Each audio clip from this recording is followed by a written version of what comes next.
Welcome to the Vietnamese Poetry, Literature channel. Today we will listen to the fable of Plowing in the Middle of the Road. Let's listen. Once upon a time, there was a carpenter who spent 300 denarii to buy wood to sell. The shop he opened on the side of the road. Everyone who passed by stopped by to take a look. This person said, "You have to carve it high and big, then it will be easy to plow." He thought it was right, the plow was both big and tall. Others said, "If you cut it smaller and lower, it will be easier to plow." He thought it was right, so he cut the plow small and low.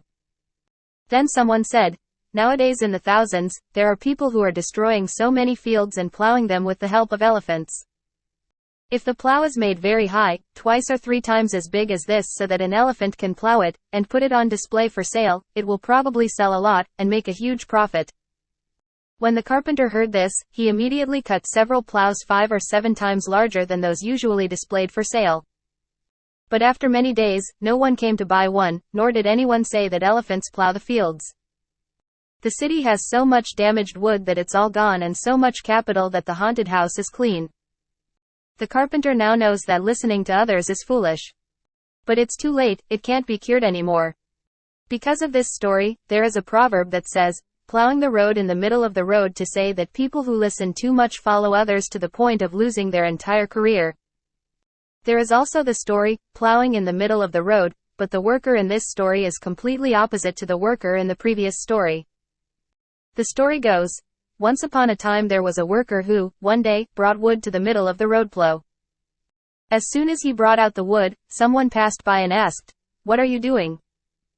The worker did not look away and replied, "Ah, I carve a plow." After a while, after carving a few strokes, someone passed by and asked, "What are you doing?" The worker did not raise his head and replied, "Ah, I carve a pestle." A little while later, after carving a third, someone passed by and asked, "What are you doing?" The head worker, still bowing, replied, "Ah, I carve chopsticks." Soon, halfway through carving, someone passed by and asked, "What are you doing?" The worker did not stop and replied, "Ah, I carve a wrench." After a while, after cutting 3 parts, someone passed by and asked, "What are you doing?" The worker was a little crazy and replied, "Ah, I carve toothpicks." After a while, the carving was almost finished, and a woman passed by and asked, "What are you doing?" The worker looked and grinned and replied, "Ah, I cut the, just to measure, one."